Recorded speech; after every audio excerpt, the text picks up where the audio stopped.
Hey guys, welcome to another episode of Access Granted. I'm your host, Grant Chachere. It is a big weekend for football in the state of Louisiana. LSU will play their annual Magnolia Bowl matchup against Ole Miss. It's a rivalry that's been going on for a very long time. In our generation, we may not see it in the same light as the older generation because for the older generation, this was the game. This was the Alabama or the Florida of their day.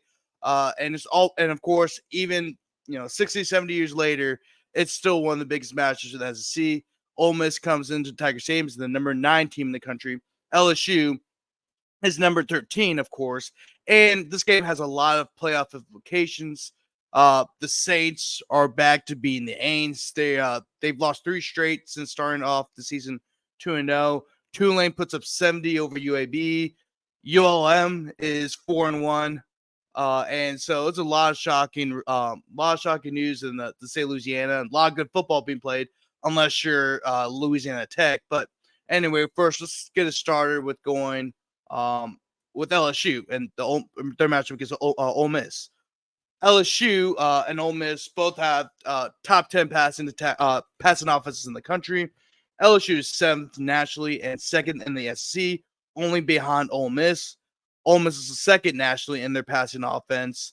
Ole Miss is 6th in passing efficiency, and they're right behind Alabama in that stat line, matter of fact. But LSU is 22nd in passing efficiency, and they're 6th in the SEC. And you got 2 fantastic quarterbacks. Of course, you got Jackson Dart. He's thrown for over 2,100 yards with 30 touchdowns and just 2 interceptions. Garrett Nussmeyer's thrown for over 1,600 yards with 15 tutties and 4 interceptions. So you got 2 of the best quarterbacks in the SEC going at it.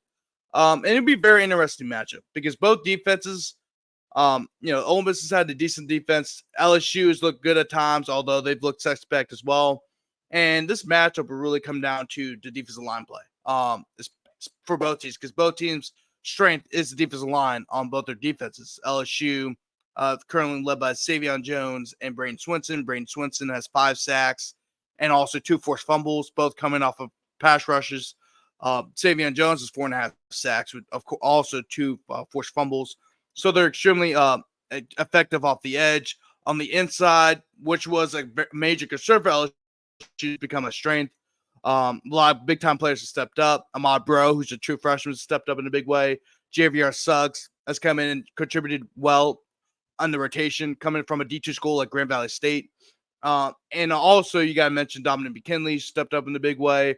Gio Pye stepped in a big way. And there's a lot. It was pretty bleak after Jacoby Guillory got hurt. And so a lot of people were wondering who was going to step up. Well, a lot of people have stepped up, in fact, and a lot of credit has to go to Bo Davis and Kevin Peoples, the 2 defensive line coaches on LSU staff. Ole Miss, on the other hand, Ole Miss is they lead the country in total sacks at 24 and are 3rd in sacks per game with 4.0 sacks a game. Jared Ivey leads the team in sacks with 5 sacks, and he has 2 quarterback hurries. Walter Nolan, of course, who was the number 1 recruit in the country, who was originally committed to A&M before transferring to Ole Miss during the offseason, has looked like the best defensive tackle in college football. 24 tackles, 6 tackles for a loss, 2.5 sacks, 2 quarterback hurries. Princely Uman Milan, I think we're gonna have John Megan Gillespie. I think he will correct me on that. But he has 13 tackles and 6 tackles for a loss, 3.5 sacks, and 5 quarterback hurries. However, he was listed on the injury report for being questionable. Although in a big game like this, it went. I don't think he's missing this game for sure, unless something comes up, of course. And then Chris Pooh Paul. Pooh is his nickname. His real name is Chris Paul, like the basketball player. He has 41 tackles for 7 tackles for a loss, 2.5 sacks, 7 quarterback hurries, which is actually the highest on Ole Miss. So expect to see him coming off the edge and blitz packages and whatnot.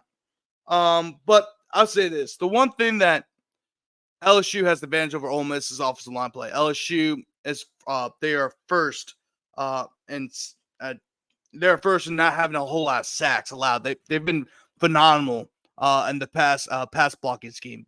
On run blocking, they've been suspect at times. Although it seems like they're getting better, not only getting better at it, but it seems like the running back play is getting better as well. So the LSU rushing attack, as we noticed against South Alabama last week, has really started to improve greatly as the season goes along. But Ole Miss, they are 76 in sacks per loud. Uh, and especially when you're going against a defensive line like LSU, who's very strong, and given the struggles against a team like Kentucky and South Carolina, who both have great defensive line play, it's really important for LSU to pressure Jack Stark going this game.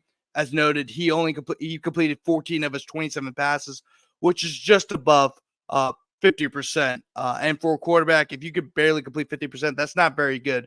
So if you're LSU, he's going to get yards. However, you want to pressure him to make sure that he's got to throw on the run, or he's got to throw it away. He's got to make a decision that he's not supposed to make, because that's how you're supposed to beat teams like Ole Miss. They're going to get their yards, but you want to make sure that they're slowed down. You're not going to stop them, but you have to slow them down. But coming right up, we're going to have on John Macon Gillespie, who is the lead publisher for Ole Miss on SI. So SI, as of course, is Sports Illustrated. So he's the lead publisher for anything Ole Miss related on Sports Illustrated's website. And we're going to welcome him on in just a bit. Hey guys, we're back. I'm here with John Macon Gillespie of Ole Miss on Sports Illustrated. Ole Miss, of course, is coming into Tiger Stadium 4-1, and there's a lot of questions that need to be asked about this game, especially on Ole Miss side. And so we're glad to have his perspective, as he's more of an insider on Ole Miss than I am, of course. John Macon, how's it going? Pretty good, man. Looking forward to the game on Saturday. It should be a really, really fun college football slate across the country, not just our game that we have going on. But I do think this is one of the biggest games in the country on Saturday for sure, as far as magnitude and what it kind of stands for a little bit. I think this one's going to be huge. Oh yeah, and like these last few matchups with LSU and Ole Miss, they've been primetime games. I mean, of course, 2021, Ole Miss came in as the number 7 team in the country, where they ultimately lost in an upset, lost to LSU 45-20. Last year was a classic in the rivalry. Of course, you had the back and forth. Just it seemed like nobody could stop each other on defense. And it came down to the final drive where Ole Miss won. And then, of course, this year you have 2 top 15 teams. I know a lot of people, like on the coaches poll, LSU's number 10. So it is, in hindsight, a top 10 matchup, but the AP poll thought differently. But it's a big game. Of course, it's still going to be a big game. Top 15 teams in the country being up, and of course, not only you have SEC title aspirations, but playoff aspirations as well. And this game could decide both of those things. But first, let's get it going. How's Ole Miss feeling coming into this game against LSU? Well, I think that the loss to Kentucky a couple of weeks ago, if last week against South Carolina was any indication, I think the loss to Kentucky served as a bit of a wake up call for Ole Miss. That's a game they don't feel like they should have lost, and they had opportunities to put Kentucky away and just failed to do so. I mean, the offense was stagnant a lot of the day. Um, so I do think that they are coming in with a mindset that this is a game where they can get it done a little bit, because I think Kentucky, the loss to Kentucky, kind of helped sharpen their focus a little bit, because they had not played stiff competition up until that game, and they got hit in the mouth a little bit by Kentucky. They were able to bounce back last week, play really well on defense, and come away with a 2 or 3 score win over South Carolina in Columbia. And so I think they feel pretty good. Obviously, they know they have a difficult environment to prepare for against a really talented LSU team. So they're definitely not taking it lightly, and I think they're coming in pretty focused. And I think this game was circled on both teams' calendar. Of course, it's the first big game of the season. I mean, I know LSU played at USC, but this is a game that LSU has circled on their schedule for a long time. There's still some sour taste in their mouths from last year's result. And of course, Ole Miss, they view this game as a big game on their schedule, of course, because it's the first big game for them. And I think that was partially the reason why they lost against Kentucky's, because I think they're looking a little bit too forward ahead to this game. But what were the kind of the reasons why Ole Miss lost against Kentucky? Because it kind of shocked a lot of people. I know Kentucky's a very well coached team. Mark Stoops has done a fantastic job with that program. But a lot of people are expecting Ole Miss's first loss to be somebody against like LSU on the road because it's always tough to play against LSU in Death Valley. Yeah, I think so. I think you're right. I think most people kind of expected Ole Miss to be undefeated at this point in the year. I was one of those. I thought they would beat Kentucky and South Carolina and come into this really big game in Baton Rouge. But uh, I think there were a multitude of factors. I think the defense played pretty well against Kentucky outside of some penalty issues that extended drives and led to one score there towards the end of the first half. But um, I think the offense really got in a rut on that Saturday in Oxford. I think that the first drive they looked great. I mean, they worked methodically down the field on that first scripted drive of the game, got in the end zone, all that kind of stuff. But um, once the game wore on, I mean, they were not able to run between the tackles really against Kentucky's front seven. That was an issue, and just there was no rhythm ever really established offensively, which is odd for a Lane Kiffin team, especially one that has this amount of weapons on offense. Last week, the offense looked some better until Trey Harris went down. Then it kind of stalled out a little bit. And then obviously late in the game, Ole Miss was working to run out the clock. So his availability or lack thereof will be big this week for Ole Miss for sure. But I think the loss to Kentucky really boiled down to not being able to establish a rhythm on offense. Oh yeah, for sure. And how much of that had to do with the struggles of offensive line? I know this game you be without two of your original stars on the offensive line, including Jaden Williams, who was your starting left tackle. I know he's been out for the past couple of games. But how do you think this current offensive line will go against this really tough LSU pass rush? Well, I do think that the last 2 weeks have prepared them well for a test like this because they've gone up against really good front sevens in back to back weeks. That's, in my opinion, the best part of Kentucky's team is kind of in the trenches there. And South Carolina has some really good pressure come from the edge. So I do think that they have been tested by fire a little bit. Some of these guys who weren't necessarily expected to be starters to start things off.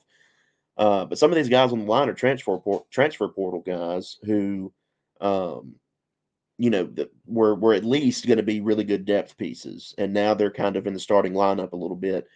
Uh, so I mean, I think this will be another stiff challenge for them for sure.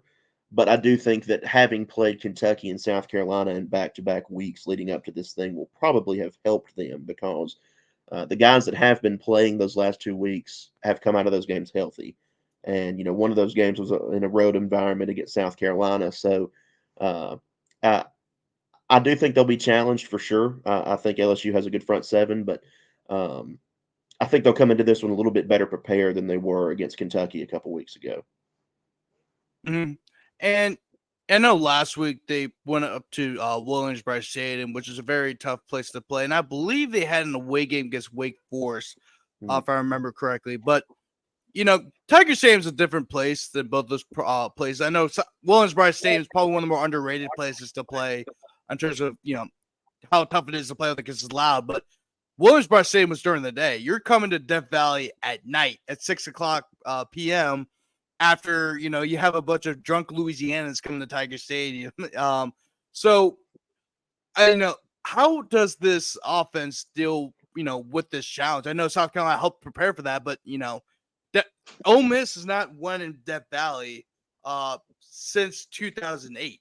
It's been over 15 years, and actually, I saw this. Um, Brian Kelly is also 12-0 in Tiger Stadium and during the nighttime. And also, LSU's only lost one game. Since Brian Kelly's been on this as the head coach at LSU, they've only lost one game since he's been the head coach at home. Yeah, I mean, I do think that South Carolina is a good stepping stone to kind of get ready for a game like this in Death Valley because it is a hostile environment. I was not there in person in Columbia, but I was told at kickoff it was pretty electric in there. Mm-hmm. And then once Ole Miss kind of punched the Gamecocks in the mouth a little bit, it calmed down some. But um, yeah, I mean, this is a different animal for sure. I mean, Death Valley at night is one of the more famed environments in all of college football. and teams that have to travel there and play at night, it's difficult. It really is. Um, but I do think that there are some veterans on this offense that have played in Death Valley before, back in 22. Obviously, that wasn't a night game, so it is a little bit different. But like Jackson Dart was on that team, Jordan Watkins was on that team. Now I know there's some transfer pieces that were not on that team, but there are guys who have played in Death Valley and have been in that environment before, and I think that will help. For some of the newer guys, especially some of these transfer guys that came in through the offseason, it's going to be a new experience for them for sure. And some of those guys are on the offensive line, so that will be something to watch as well. Oh yeah, and definitely. And I know that I already mentioned Jaden Williams, but I know Matt Jones, who's the RB2 for Ole Miss, he's doubtful. Akello Stone, who's on the defensive line, is doubtful. Correct me if I'm wrong. So is it Human Milan? It's for Princely. I don't know how to pronounce. I know you know it better than I do. So It's Uman Mielen. Okay. So I Yeah. know Princely Milan is questionable. Although I do think he'll play because the game of this magnitude like this, I think guys like that will play. And then JJ Begis is questionable as well. Is there any other are there any updates on those players in terms of the injuries? And then also there's some players that I may have missed on that injury list. Well, I do think that Lane Kiffin plays those injury cards very close to the vest. He's not going to talk about it. Now, obviously, the SEC mandates that you put out these injury reports, and that's most of the access we get as media, unless we're talking to somebody who's willing to talk to us off the record. But I do think that guys like Princely Uman Mielen, JJ Pegues, Trey Harris. To me, Trey Harris is the biggest one Yeah. right now. Oh That's yeah. that's going to be the question mark because um, personally, I do think Trey Harris will play. That's if you made me bet money. Like I'm not going to be super confident in that, but if I was forced to bet money, I would think he would probably suit up and play. Um, we saw last week that a lot of this offense runs through Trey Harris. Once he went out of the game, the offense slowed down some. Now, obviously, they've had a week now to prepare for potentially his absence, so that could change. Um, but I mean, Trey Harris is the most electric wide receiver on the field when Ole Miss has the football, and that's without question. So, um, having a guy like that Jackson Dart trusts and has a lot of really good chemistry with, I think they're roommates when they go on the road as well.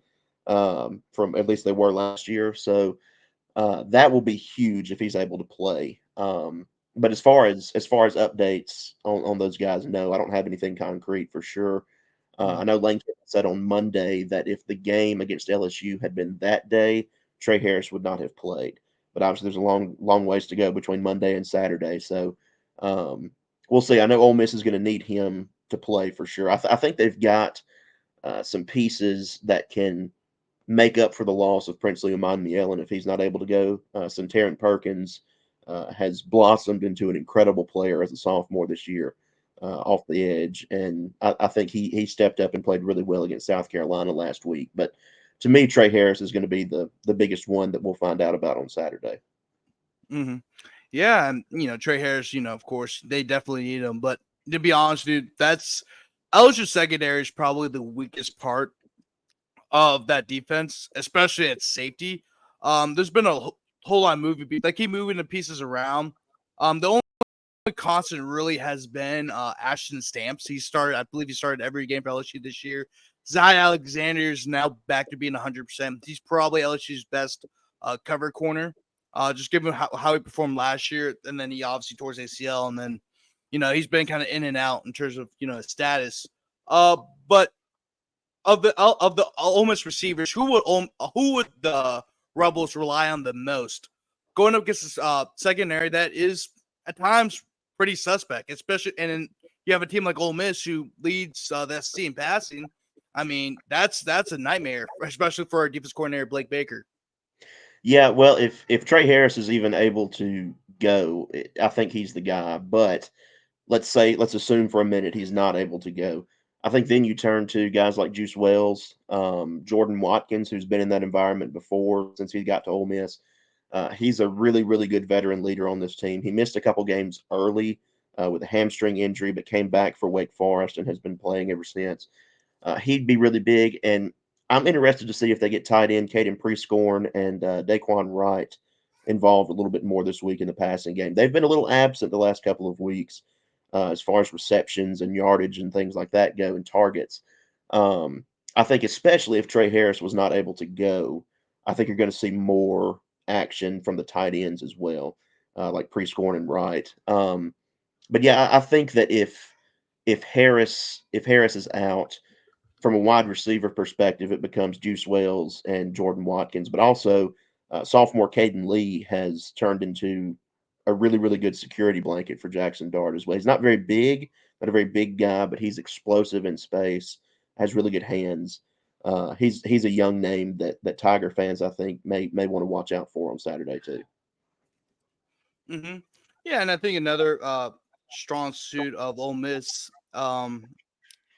You know, of course, I know we talk a lot about. We've talked about the both defensive lines. I mean, Ole Miss's defensive line is they've contributed to the best rushing defense in the country.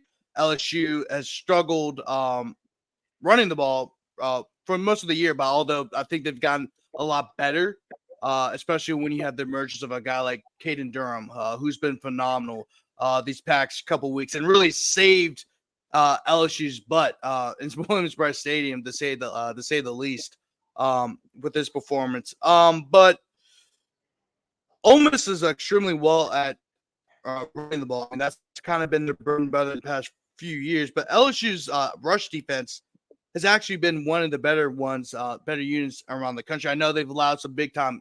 I know they've allowed big plays, of course, but if you actually look at and watch their games, this front seven is phenomenal at stuffing the run, despite allowing those big plays. So, how will this rush offense for Ole Miss, led by Ulysses Bentley and Matt? Well, I know Matt Jones is doubtful, but how will this rushing attack this LSU defense? It's usually been pretty strong up front against the run. Yeah, I mean, if Henry Parrish has gotten the bulk of carries That's so what I far meant. this season. Henry Parrish. That's what I meant. Yeah. Yeah, he's gotten a lot of carries. Obviously, he committed to Ole Miss out of high school, played here for 2 years, I believe, before transferring to Miami and then coming back to Oxford. Um, he is, I think he's an incredible running back. The question that has been asked repeatedly by media throughout the first 6, 7 weeks of the season, whatever week this is we're going into, is where is Ulysses Bentley? He was really expected to be kind of running back one for this team coming into the year. I believe Mhm. Pro Football Focus had him graded as the highest returning SEC running back this season in grades they released in the offseason. So if Matt Jones is unable to go, it will be interesting to see if they get Bentley in the mix again, because a lot of fans have been clamoring for that, wanting him to come back, get some touches, get some carries. Even if he's playing second fiddle to Paris, just get him on the field has kind of Mhm. been the mindset. Um, or if they just really, really, really hammer down on Henry Parrish and take some tread off of his tires and, really give him 30 touches or however many it would be. Uh, but I do think it will be led by Henry Parrish, obviously. And I wouldn't be surprised if we see some Bentley on Saturday. I think you almost have to if you're Ole Miss because if Matt Jones is doubtful, I mean, he's probably not going to see the field. Yeah. What's led to the Ulysses Bentley's been surprised. I thought he would be the guy that would rise up, but he's had a lack of production this year. Is there any? Has it been? What's been his issue? Has it been injuries? Like it's just been other things. Like what's been going on with him? That is a really good question, one that we all continue to ask. Mhm. We really don't know. The explanation that has been given from the coaching staff is, hey, it's kind of hard to argue against what Parrish and Matt Jones have done because they've been successful when they've been put out there. But that doesn't really explain why pretty much everybody, self included, thought that Ulysses Bentley was going to be the guy in the backfield this year, and everyone else was going to kind of be behind him. I thought Henry Parrish would get a lot of touches, but I didn't expect him to be running back number one. Um, to put it bluntly, nobody really knows. Nobody knows exactly what's going on there. There's been speculation about injuries potentially, but that has kind of been shot down. That's not necessarily the case.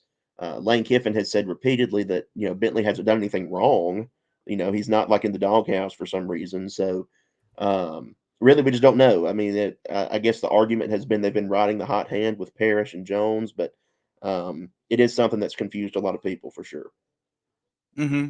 And speaking of Lane Kiffin, this is a question I want to ask you. I know there's a lot of smoke around the Florida job right now. Billy Napier, some deep waters.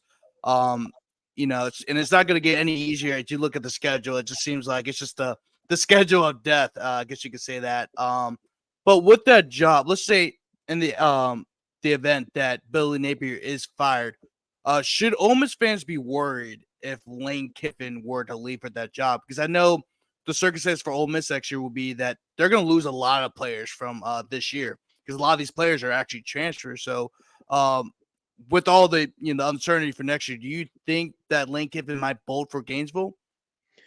I mean, I think it's always somewhat of a possibility that something like that happens when a big job opens. But I also think if you made me bet money on it, I would bet no right now because I think that Lane has really become invested in Oxford, and I know that's really kind of a almost a cop out answer because coaches are not usually like that. I mean, they will a lot of times bounce from one place to another. And Kiffin has definitely done that in his career. I mean, he left Tennessee overnight to go to USC back in the mid Right. 2000s. So, um, but based on things that he said, like in a feature story he had, I think written by Chris Lowe of ESPN a few weeks ago, talking about how much he has become ingrained in Oxford a little bit. I believe his son is expected to move from Los Angeles out to him in Oxford next year. He has a Mm-hmm. daughter who's a student at Ole Miss. Yeah. And from a football perspective, I think Ole Miss's NIL collective has really been pretty phenomenal over the last few years, and I think he feels comfortable with where that is right now too. Um, I don't know. If you made me bet right now, I would say that no, Kiffin doesn't leave, but that's always a possibility. I mean, with any coach, when a big time SEC job comes open, it's always a possibility they try to move to what they might perceive as greener pastures. Even though right now I don't think Florida would be those greener pastures for him. I think Ole Miss is a better place suited for him right now. But obviously, I don't make that decision. So I wouldn't say Ole Miss fans would need to be worried about it necessarily, but it could be worth keeping an eye on. Yeah, and I got one last question. If LSU were to beat Ole Miss in Death Valley, how would they do it? Ooh, that's a really good question. Um, okay, I think the way it would happen is obviously LSU's offense is pretty high powered. I think Ole Miss's secondary would lapse into some miscues and penalty issues that they had earlier in the year, extend some LSU drives. I think that would happen. Um, I also think that LSU's front seven would get enough pressure on Jackson Dart to derail the offense just enough times that LSU would win kind of that high scoring game a little bit. Um, the thing to me, the wild card to me with this game is that you and I talked about it some kind of before we went on that this game is a trench game almost, right? I mean, the Yeah. strength of both teams right now is kind of that defensive line, and obviously both teams have really good offenses too. I'm just really curious to see which one of these front sevens gets enough pressure to stop the other offense, and which offense can be balanced enough to not become one dimensional to play into the defense's hands. Uh, but I think if you told me LSU won, I say Jackson Dart is sacked 4 or 5 times, and the defensive secondary extends LSU drives with penalties. And of course the environment's going to play a factor in that as well. I mean, Death Valley at night, is what it is. So Oh yeah, I mean, yeah, I said earlier, the LSU's only lost one time at home. With Brian Kelly at the helm, they've only and they're also undefeated in Tiger Stadium at night under BK. So, a lot of those advantages pan towards LSU's way, but however, LSU still has a lot of question marks on their team as well. I think this is what makes this game really exciting is that you have two teams that's as talented as they are. There's still a lot of question marks around both teams. So I think a lot of those question marks will be answered um, in this game on Saturday night at 6:30 p.m., which will be broadcast on ABC. John Macon, thanks for hopping on. But then also before you go, where can the people find you to find your work and whatever you do? Well, they can. I'm on Twitter, obviously at JMake Gillespie, JMAKE Gillespie. It's spelled right there at the bottom. If you don't know how to spell Gillespie, um, for my written work, si.com/college/Ole Miss, Ole Miss on SI. We have a really good time over there. I've got a great surrounding staff that helps me out with a ton of stuff. They're really good, really talented. So yeah, I mean, we would love LSU fans or whoever to hop over there and kind of read what's going on around the SEC. Because at the end of the day, I think that SEC, football fans in the SEC are obviously fans of their team, but they're always also interested in what's going on around the league too. Oh So yeah. I mean, we welcome anybody with eyeballs to come over there and check us out. So All right, yeah, yeah. Thanks, Sean Macon, for hopping on to talk a little bit about Ole Miss. It's always good to find out what's going on the opponent's side of things. I think everyone has a better perspective of what's going on in this game. Once again, this game will be at 6:30 p.m. on ABC, where it'll be broadcast on ABC, and of course, nothing's better than watching a SEC football game at night, and especially one at Tiger Stadium, especially against with these two teams playing against each other. So, thanks again, John Macon, and hope you have a good rest of your weekend. thank you, man. It's a pleasure. Yeah, no problem. All right, everyone. That was John Macon Gillespie of Ole Miss on Sports Illustrated. Once again, you can find all of his work on Ole Miss on Sports Illustrated. It's free. There's no paywalls or anything like that. So if you want to, you know, look at some content from Ole Miss to get their perspective on things, please just do it. The reason why I say that is because whenever you get free content about an opposing team, they have no idea what to expect about them. All you gotta do is look it up, and that's what I'm a college football junkie, so wherever I can get information on anybody, and it's free, where I don't have to pay for a paywall, I'm gonna go on it. Of course, I don't want to keep paying all these subscriptions. I mean, I got Hulu subscriptions, I got Netflix subscriptions, I got a lot of subscriptions, so I don't want to keep having subscriptions. So make sure to, make sure to go get free content whenever you can. Of course, CrestCitySports.com is free content all day, every day, regarding college sports, high school sports, professional sports. And, I'm grateful to work for a site like CrestCitySports.com. Ken Tran's is always done a great job covering sports across the New Orleans area and also across the state of Louisiana as a whole. And I'm glad to be writing a lot of content on there as well. That is my main gig. This is my kind of like my side gig. So you make sure to check out CrestCitySports.com as well, where I'm going to be releasing some articles on LSU pretty soon. And also I'll be releasing an article about Harlem Berry, who is the number one running back in the country, who is an LSU commit, by the way. So check that out as soon as it's published tomorrow. But yeah, that's it for LSU. Now we're gonna hop into the Saints or the Aints or whatever you want to call them, because they ain't playing really good right now. After starting the season 2-0, they have lost 3 straight games. And they've been brutal. I mean, it's the defense, I thought, in my opinion, the last 3 games has been awesome. Uh, a lot of these games have been lost because the offense has been spurting, but the offense has dealt with some injuries. Uh, Most recently, Derek Carr. Derek Carr is going to be out for the next few weeks or so. And that is, I know as much as Saints fans love the crap on Derek Carr, that's not really a good thing, especially like I know Spencer Riley's going to come in, and I think he's going to play well, but I mean, it's not like it's going to be better than Derek Carr. He's a rookie.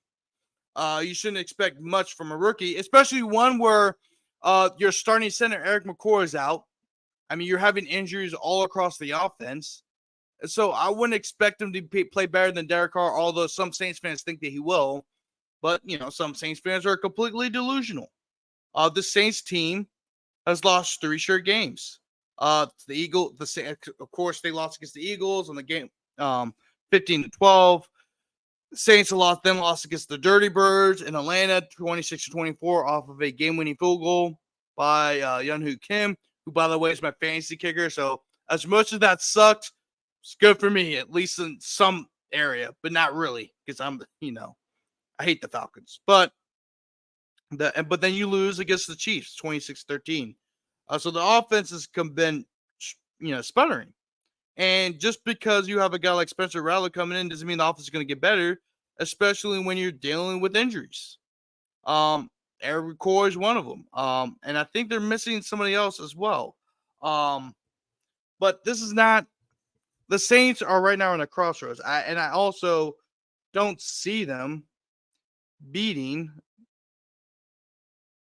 the Buccaneers. I really don't. I think the Buccaneers are a better team right now. Baker Mayfield's playing pretty good. Mike Evans, I mean, he's a really good player. He's an all-pro player, Super Bowl champion. I mean, Baker Mayfield's thrown for 11 touchdowns and 2 interceptions, and it's thrown for 1,064 yards, and his completion percentage is pretty high. I mean, he doesn't make much mistakes.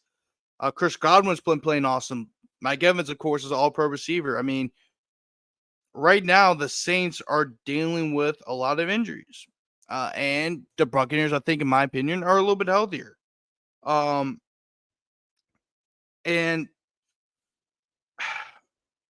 I don't know where the Saints are going to go from here, man. I really don't. I mean, if you look at their next few games, you got the Buccaneers, of course, the Sunday. But then you have the Broncos on a short week. I guess the Broncos team that's actually good. And then also your old head coach, Sean Payton, is the head man over there. So it's going to be kind of an awkward game for the Saints. And it's and then you have the Chargers. I mean, on the road in LA, I think that's a winnable game. And then you have the Panthers. I mean, there's going to be some winnable games for the Saints, but right now, when you're dealing with injuries, Taysom Hill is questionable. Rashid Shaheed's questionable. Al Gamar's questionable. That's from October 10th. So that was from October 10th is today. Today. That's from today. Then Lucas Patrick is questionable for Sunday. That's one of your offensive linemen. Cesar Ruiz is questionable. I mean, and then also Eric McCoy, your starting center, really was the glue that kept the whole offensive line together, is going to be out for a good little bit with a groin injury. Though that's not an ideal situation, no matter who the quarterback is. And I get that we criticize Derek Carr a lot, and so have I. I'm pretty sure everyone in New Orleans has criticized Derek Carr from the second he stepped off the plane into New Orleans. But something like Spencer Rattler is going to do any better. Spencer Rattler is a rookie. Spencer Rattler is not CJ. He's not going to be CJ Stroud from last year. Spencer Rattler is, so what I'm saying? Like, I think Spencer Rattler could do some good things, but he also can do a lot of bad things. And that's okay. Why? Because he's a rookie. So my thing is, don't raise your expectations so high for Spencer Rattler just because you hate Derek Carr. Well, he did this, he did that. He threw the ball deep down the field in South Carolina. He did in the preseason. It doesn't matter.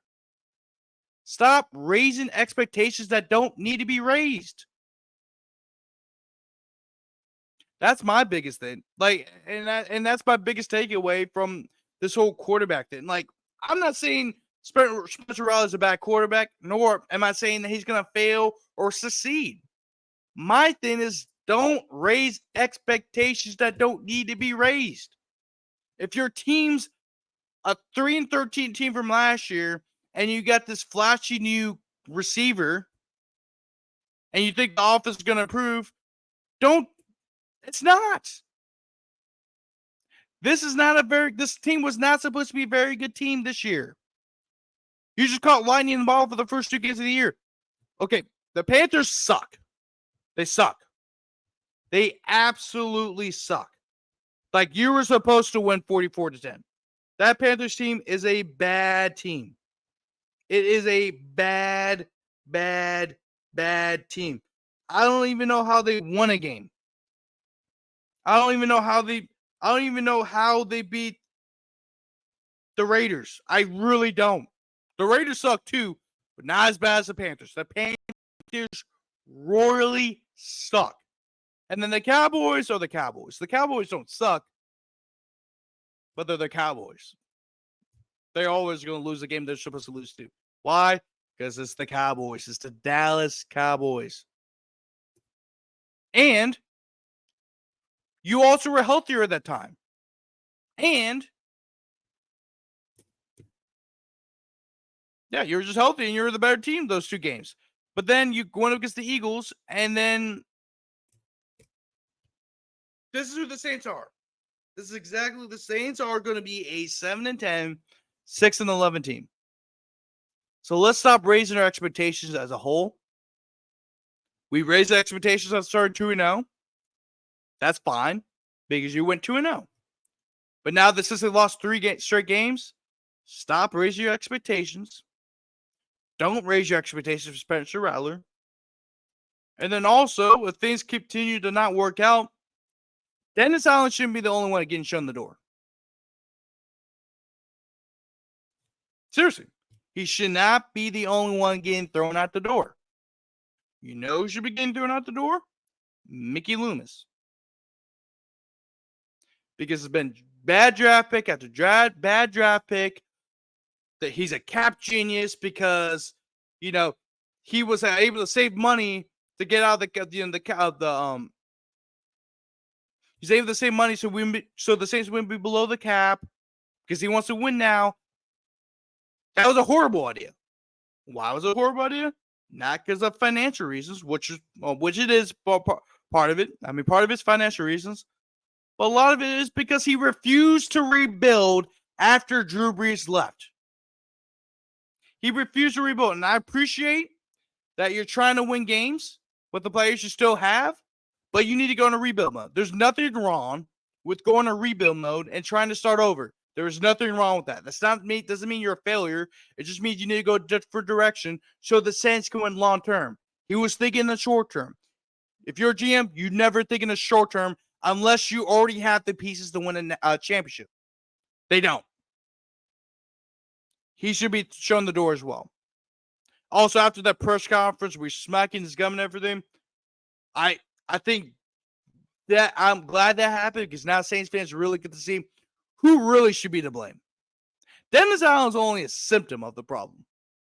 The problem is Mickey Loomis. But it's too early in the season getting that rant.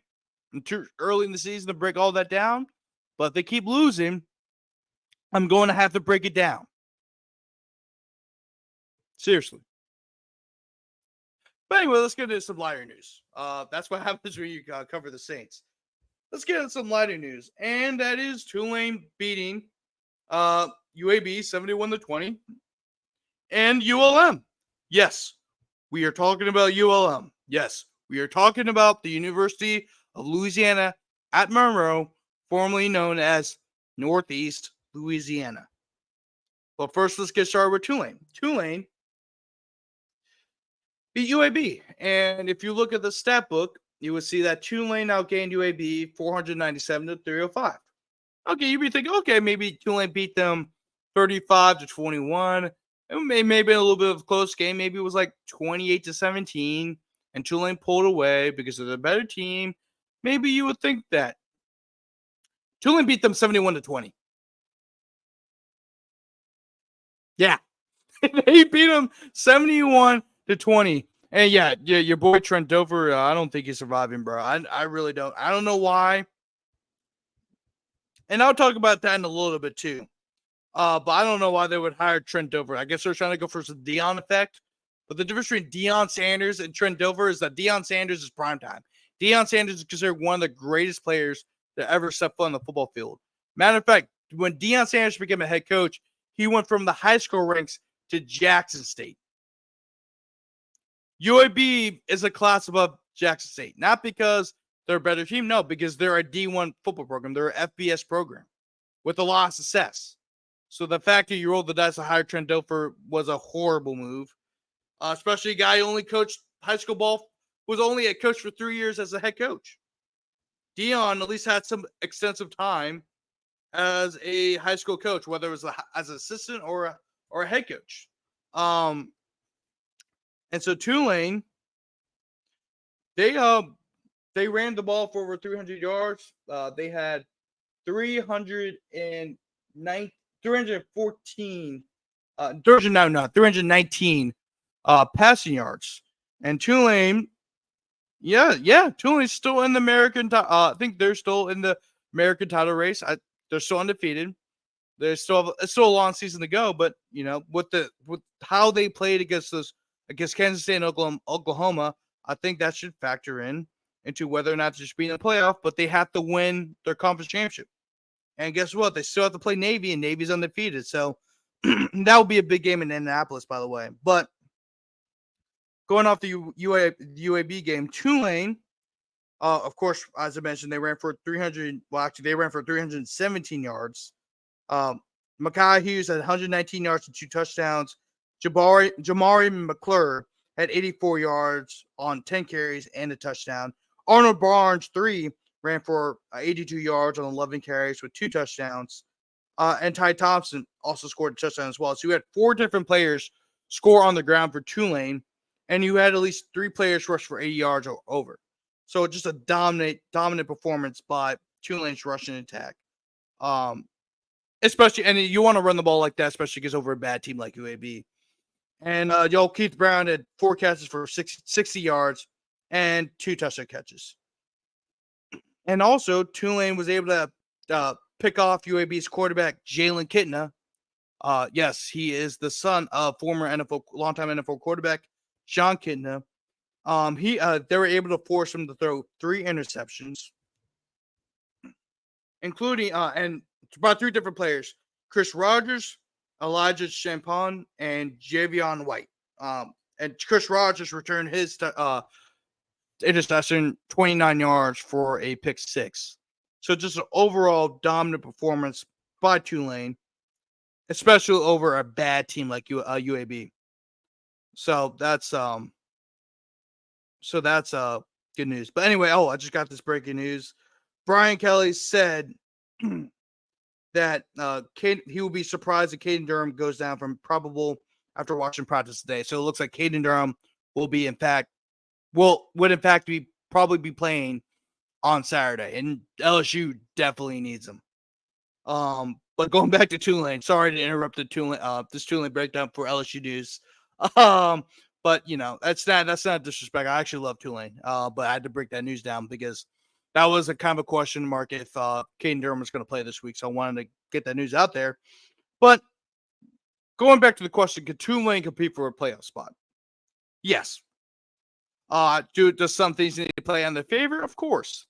But with the schedule they played, I mean, you took Kansas State to the brink, and really they got robbed against Kansas State on that last drive. That touchdown that got called back shouldn't have been a touchdown. That was a bogus penalty. That was called by the refs. But Tulane looked impressive against Kansas State at home, especially because a really good Kansas State team that may win the Big 12. Then they go on the road and played a tough game against a pretty good Oklahoma team. I know Oklahoma has been struggling at times during the season, but they still won on the road and nearly had a really good game against Oklahoma before the Sooners pulled away. But they went on the road to Louisiana, as in UL Lafayette or UL, or I'm gonna say all 3. They went on the road to play the Raging Cajuns and went 41-33. How about that? Then they go on the road and beat the living crap out of South Florida, 45-10. A South Florida team that nearly beat out. I won't say they nearly beat Alabama because Alabama beat the living crap out in the fourth quarter, but I believe it was a tie game or a really close game going the fourth quarter before Alabama pulled away. So that's a pretty good South Florida team, South Florida program that has proved over the last couple of years. And then, of course, they beat the living crap out of UAB. But so next week they'll welcome in Rice, a 1-4 Rice team, so they should win that. Then they have to go on the road to play North Texas. North Texas, that is a must-win game for Tulane because because I mean the next game they play Charlotte. The next 2 games they play Charlotte and Temple. Those are winnable games, and then of course they get that big matchup against Navy, and then also Memphis for the last game of the year at home.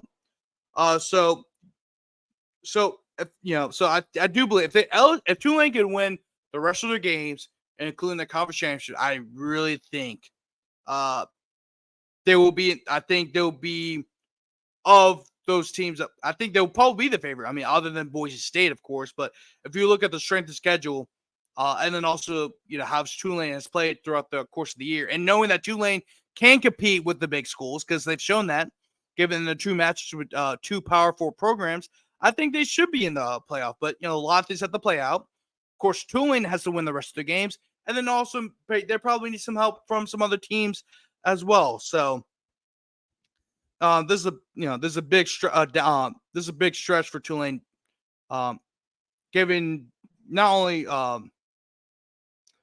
the implications, but then also you have 3 really good opponents with North Texas in 2 weeks, and then you get Navy and Memphis to finish out the year.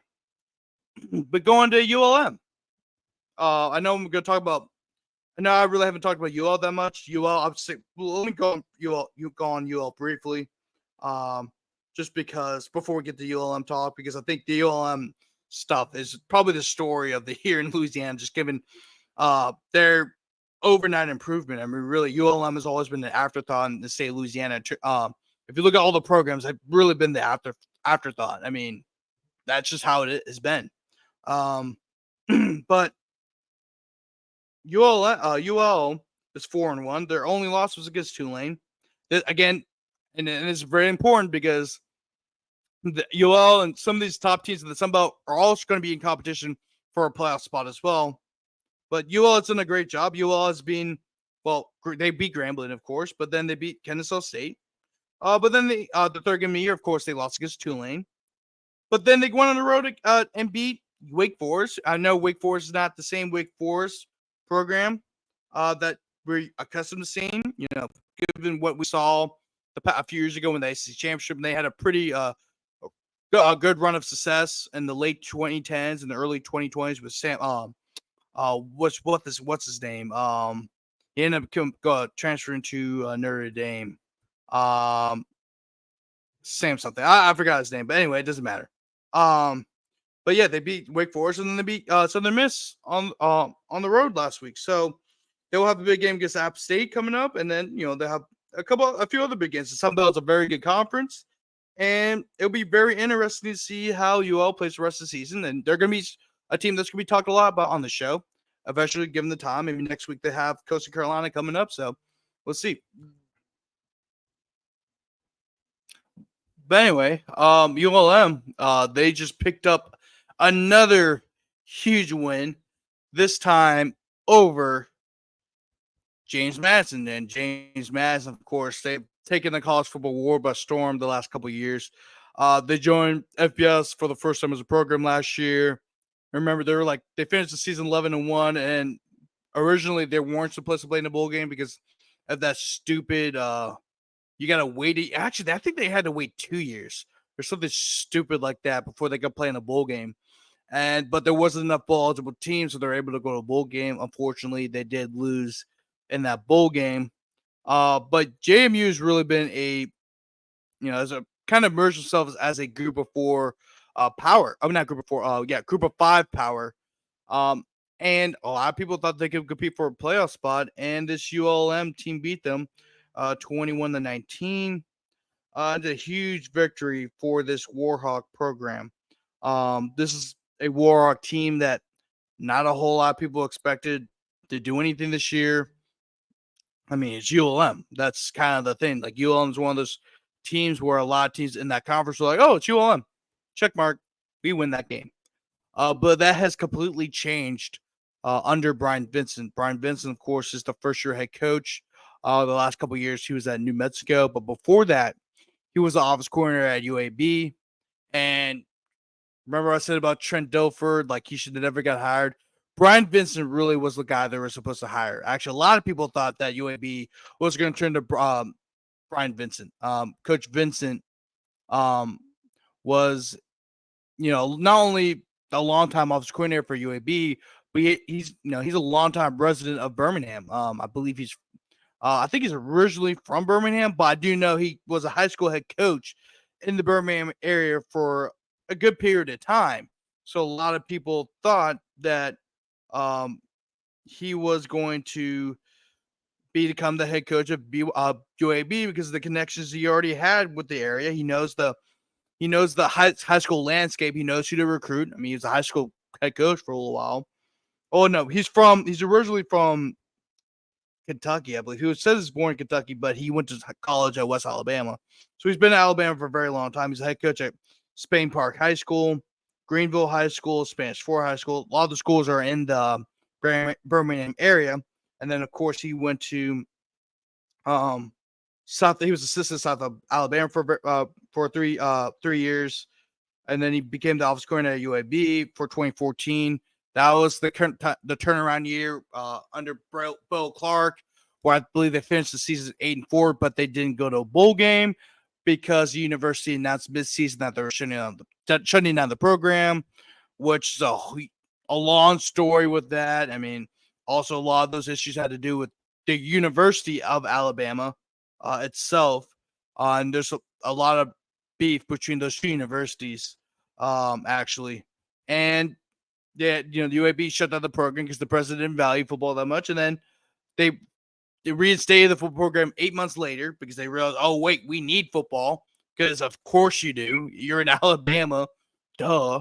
And then Brian Vincent leaves to become the office coordinator at South Alabama, and then Bill Clark brings him back for the 2018 campaign, where he was the office coordinator and quarterbacks coach from 2018 through 2021. 2022, he became the interim head coach when Bill Clark retired due to health issues, and he did a pretty good job. Especially when you become the head coach in June, he led them to a 76 record, including a bowl victory against they went to the Bahamas Bowl, and he led them to a victory over Miami, Ohio, in the bowl game. And a lot of people thought he was going to get hired, but then UAB decided to hire Trent Dilfer, and you kind of see how that turned out. I mean, the UAB fan base hates him. They hate Trent Dilfer. Matter of fact, after the game against when ULM beat UAB, when Brian Vincent went to go shake hands with Brian Vincent went to go shake hands with Trent Dilfer. Both of the cops that were, both of the security detail that were around Trent Dilfer accidentally dapped up Brian Vincent, but they gave him a long hug. And I'm just thinking, and I was got to be thinking to myself, and these guys really hate me. But again, picked a huge upset victory over a undefeated JMU team, 21-19, and ULM. I mean, they're 2 games away from being bowl eligible. And from looking at their schedule, I mean, their one loss was against Texas, who's the number 1 team in the country right now. And next game, they got a 1-4 Southern Miss team.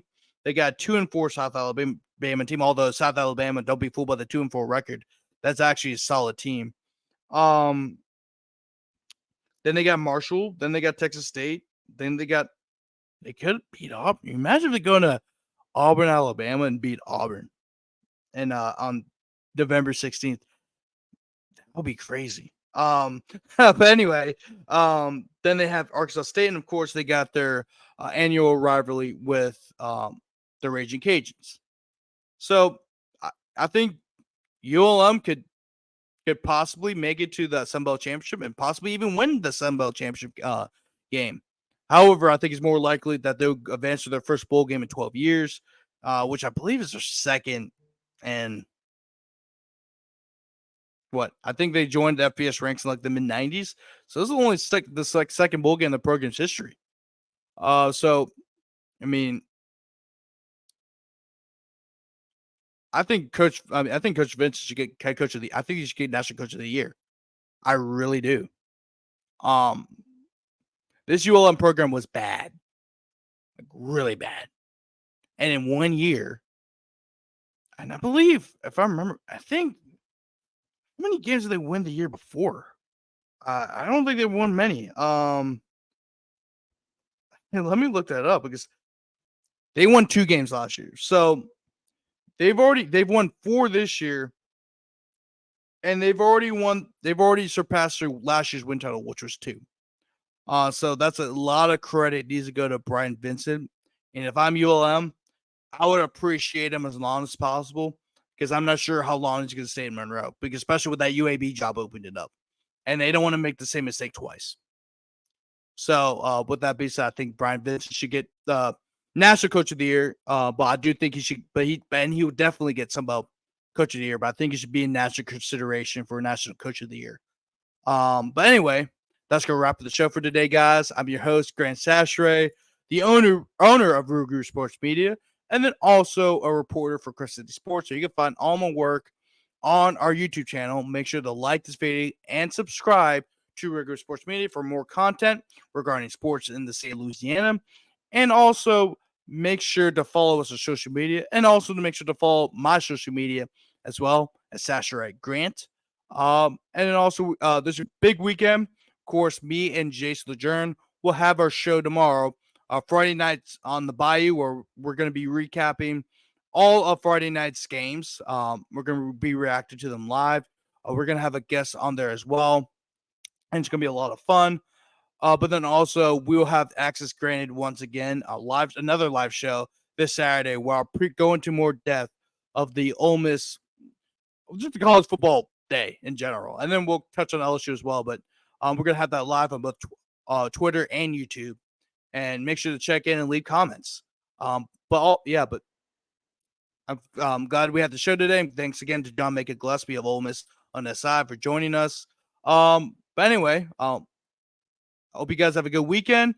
I also want to send prayers out to the state of North Carolina as they're still recovering from Hurricane Helene, and also the state of Florida as they're currently recovering from the hurricane that hit them last night.